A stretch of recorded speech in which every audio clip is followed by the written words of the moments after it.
Good morning, everyone. Sorry for not being able to join you this morning, but hopefully I will see you guys later today.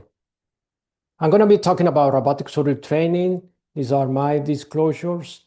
To the question in my conference title, are we training the surgeons well? The simple answer, in my opinion, is no. And today we're going to be discussing about the strategies we can implement to change that. So this is how we train a robotic surgeon. 4 phases, starting with knowing about the technology to simulation, until you get to perform your initial, series of cases with a proctor, and then phase 4. So a couple of comments about phase 2.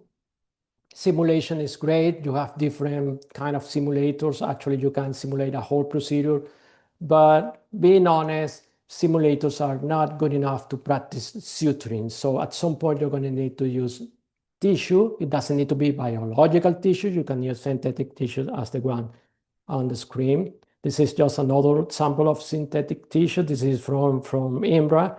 As you can see, they have the simulator, the belly. You can insufflate that. You can practice, pore position. And then using this model, this is for bariatric procedures, you can practice sleeve bypasses or DSs. And it's very similar to reality. But you don't need to have a specialized tissue. You can use alternative. These are a couple of samples that we have used before. During my time in Venezuela. And this what we have here, by the way, is not a tamal, it's an hallaca, which is a Venezuelan traditional, Christmas dish. So it's a 2-centimeter hallaca, and this is an excellent exercise, not only for suturing, but also for using all 3 arms of the robotic system. We have used inanimate models for years. This is from 2010. We wanted to perform laparoscopic common bile duct exploration, so we wanted to make sure that we could handle the cholecystoscope without, damaging it. So we use models before performing the initial series of cases. But at some point, you're going to actually need to go to the bioscale lab and work with tissue, with real tissue. Then you go to phase 3. Quick comment about dual consoles. They are great. They are not mandatory to be able to proctor. It's great to have the chance to take or give control as needed. But please make sure that somebody's checking the trainee position in the console, because otherwise, if nobody's checking, they're going to adopt weird positions. It's not only about learning about when things go right. Please make sure that you know about troubleshooting and how to solve the most frequent problem mistakes. But the main reason why I think the training is not well is because I think there is a gap between phase 3 initial series of cases and what happened next. If you know me, you have seen this slide before. I've been talking about this for years. And this is the ideal scenario, to have a long-term proctor, but it's not easy to have. 3 very relevant milestones in the region. 2013, we created what I think was the first fellowship fully dedicated to robotic at the University Hospital in Caracas. Mexico, a few years later, they kind of replicate the initiative, but their fellows were able to get the intuitive certificate. But what Brazil has done is great. Intuitive is not part of the game anymore. They designed their own, certification process, pretty much the same. Case observation, simulation, and then proctor cases, but they require at least 10 proctor cases, and that's a game changer, no doubt. So other thing that we wanted to propose to bridge that gap between phase 3 and phase 4 is the longitudinal telemetry program using digital technology. We can have like a mentor having contact with a trainee 3-4 times a week. It could be about case observation. Teleproctoring is a key component, video feedback. And by teleproctoring, I mean one-on-one sessions with visual and audio, bidirectional, and the ability to use telestration.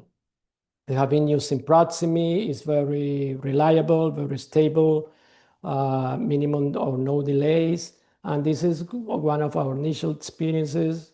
Our expert surgeons providing recommendations to the fellow who was at the bioscale lab. One of them was on an airplane.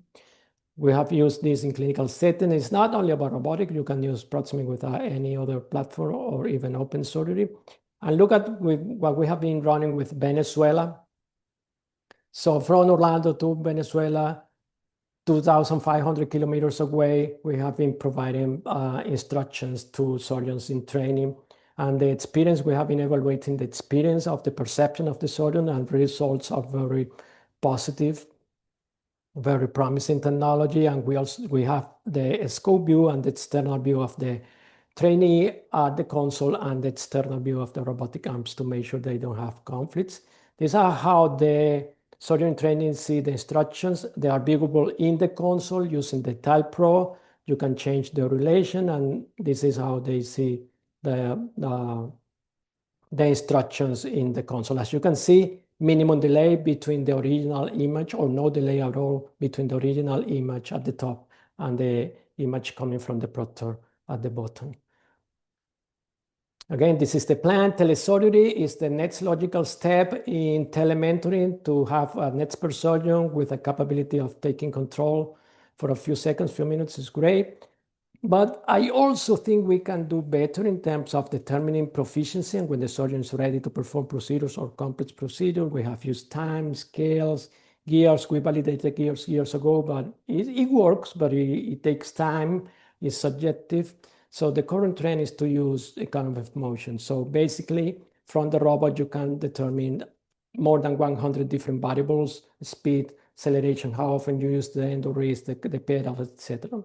So clutch activation rate is one of the most relevant variables. It is associated with proficiency. So based on that,